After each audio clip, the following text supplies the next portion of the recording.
Thank you for watching Scary Bear Attacks. If you like this episode, please remember to hit the like button and leave a comment or two, then subscribe and click on the bell to receive notifications of whenever we release new videos. Also, please remember to share them to your social media.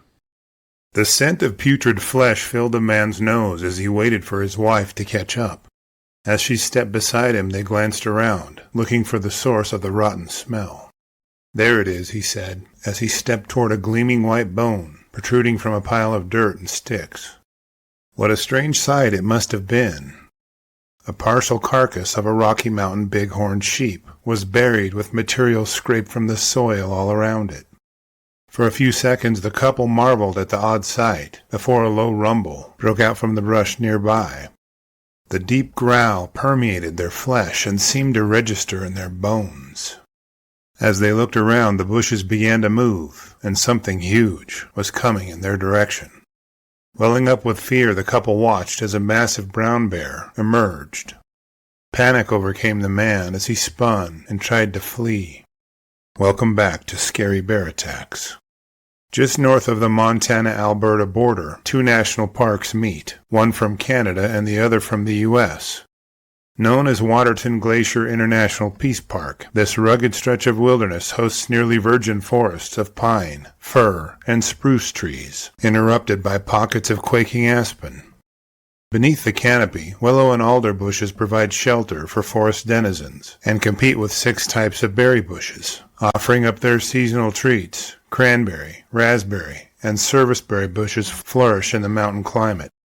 Wildlife abounds here with mule deer, elk and moose meandering the meadows, and bighorn sheep balancing on the boulders. In order to survive, prey animals here must elude a veritable gauntlet of dangerous and cunning predators. The more diminutive predators include bobcats, coyotes, and black bears. The apex predators in the park include mountain lions, wolves, and grizzly bears. Such a unique name for a scenic location, Crypt Lake Trail. It has its own sense of foreboding, and this name was a harbinger for 2 hikers who visited. On September 18, 1983, 24-year-old Patricia Van Tighem and her husband Trevor Jans had just left the boat dock near the trailhead with eager anticipation of a beautiful hike. The trail climbs over 2,000 vertical feet and offers travelers a panoramic view of the mountains. The young couple was intelligent, with a heart for helping people heal wounds. Patricia was a practicing nurse after completing her nursing studies at Mount Royal College in Calgary. Trevor was in his 3rd year of medical studies, with hopes of being a doctor. They were married just 3 years prior and were avid hikers. They had plans to hike the 5-mile trail into the lakeside and pitch camp for the night. They hadn't brought along a dog or a firearm on the hike, and bear spray was far from available at the time. After spending time at the lake, they planned to make the return trip the next afternoon, but as they headed up the trail, Patricia was overwhelmed with a sense of doom and fear. Voicing her concerns to Trevor, her fears were allayed by his reassuring words. The first real climb of the trail presents itself within the first mile, and can only be described as a series of steep switchbacks that elevate the trail to subalpine scree slides. Making their way up the steep hairpins in the trail, Patricia and Trevor had no idea of knowing they were hiking into a life-changing altercation. Just above the trail, a sow grizzly bear and her 2 cubs were lying up over a Rocky Mountain bighorn sheep they'd killed or scavenged. The sow was on the smaller side, weighing in at only around 300 pounds, but her investment in her cubs had paid off as they rivaled her in size. After eating their fill, the grizzlies had dug daybeds to sleep as their bodies digested the meat from the sheep carcass. Trevor and Patricia were just about to the last hairpin in the trail and were looking forward to the flatter portion. Just before the turn, Trevor commented on an overwhelming aroma of death, and Patricia agreed as she arrived at his side. They paused as he looked around to find the source of the smell and noticed bones protruding from a pile of duff. The carcass belonged to a Rocky Mountain bighorn sheep and lay about 25 yards off the trail. After investigating the carcass for a few moments, the 2 departed, fleeing the smell of death. Trevor sang to himself as he pulled ahead of Patricia by several yards, making the last turn, and disappeared from her view. As she made the final steps in the turn, a confusing scene filled Patricia's eyes. She hadn't heard any growls or roars, but could see an angry grizzly biting onto her husband's leg. As the grizzly took Trevor to the ground, Patricia scrambled for a fir tree. Pulling herself into the boughs, she was soon about 20 feet from the ground. Upon noticing Patricia's motion, the sow made her the point of her angst. Rising to her hind legs, the lightweight sow pulled herself up in the fir tree and swatted the tree branch that bore Patricia's weight, sending her plummeting to the ground. Now dazed by the impact, Patricia was at the sow's mercy, and there was none of that left. The bear opened its enormous mouth and completely engulfed Patricia's head. Its powerful jaws drove 2-inch canines through flesh and bones, releasing popping and cracking noises as they did so. The bear then changed its grip on Patricia so that the left side of her face was now in its jaws. With a loud crunch, the bear tore her cheekbone away, removing the flesh, her eyeball, and pieces of her scalp in the process. Trevor looked on in horror as the grizzly tattered his wife. He was unable to move due to the damage the bear had inflicted on his leg. He watched helplessly as the bear seemingly killed his wife and then turned its eyes back in his direction. Covering his head and neck with his arms was all Trevor could do to resist the angry bear. She spent several minutes tearing at his scalp and face, biting into his jaw, and crushing it in the process. It was then that Patricia made a movement that once again drew the bear's attention. The bear returned to Patricia and ripped ribbons of skin and flesh from her neck and scalp. Her jaw was broken as the bear tried to disable what it thought of as weapons. As she shielded her face from the bear with her arms, the sow ripped muscle from the woman's neck, leaving tattered flesh. Trevor and Patricia lost consciousness after assuming each other had been killed by the bear. Patricia lay face down on a snowbank for a few hours before being discovered by a group of hikers. They notified the authorities, and a rescue mission was launched. The couple was admitted to the hospital, where they would spend the next 5 weeks under observation and recovery. Trevor was left with zigzag scars across his scalp as his broken jaw mended after being wired shut. His wounds were not as serious as the ones his wife had sustained, but would require an extended recovery period just the same. In one of the first of 30 surgeries Patricia would endure, doctors removed a portion of her back muscle and used it to recreate the muscles of her neck.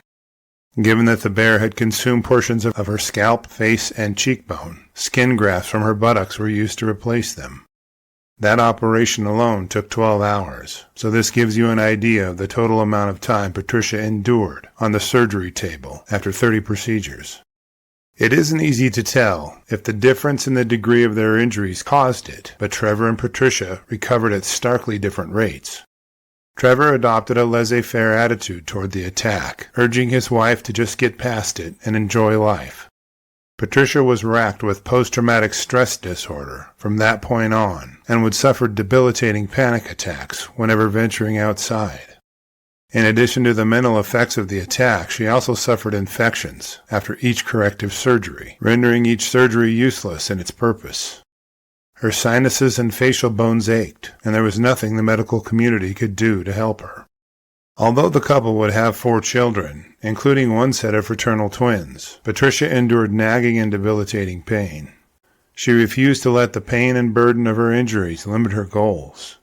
She started a non-profit that supported people with facial disfigurement like herself and her husband, and wrote a book titled The Bear's Embrace, recounting her and Trevor's struggle to overcome the impact of the Grizzly attack.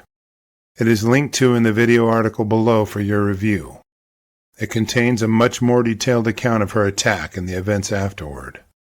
In the coming months and years, the couple presented divergent paths in dealing with the attack. Trevor continued to shrug off the impact of the attack, though suffering from its effects. Patricia, however, was crippled with terrifying dreams of the bear suddenly appearing in the hallway of the hospital or in the greenery around her home.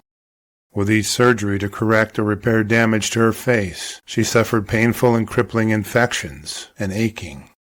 This pulled her into the depths of depression several times, but with the last bout being one she could not overcome. On December 14, 2005, Patricia decided to end her own suffering in a hotel room in Kelowna, British Columbia, at the age of 47. She did her best to turn her pain into something productive, and she was successful, at least in my eyes. You know, there's an Indian legend that says if you're attacked by a bear and survive, you will receive the wisdom, power, and healing abilities from the bear. Patricia recounted one of her last nightmares about the bear before departing. She said the bear approached her, and she cowered, afraid of the pain. Instead of injuring her this time, the bear reaches out its arms to hug her in love and whispers comforting words in her ear. As for the bear's motives in attacking Patricia and Trevor, they were numerous and powerful. Surprising a resting bear at close range always presents a certain amount of danger, but doing so as it guards a food cache only adds to it.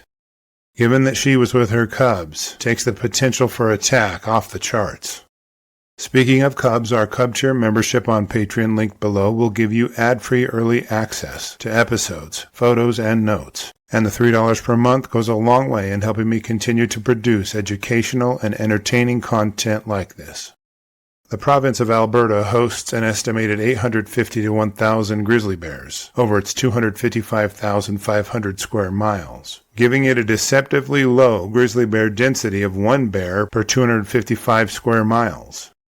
In Waterton Park, the grizzly population of around 60 individuals is spread over 195 square miles, giving it a bear density of 1 bear per 3.25 square miles, illustrating how bear populations are often sequestered around areas of ideal habitat, food availability, and limited human accessibility.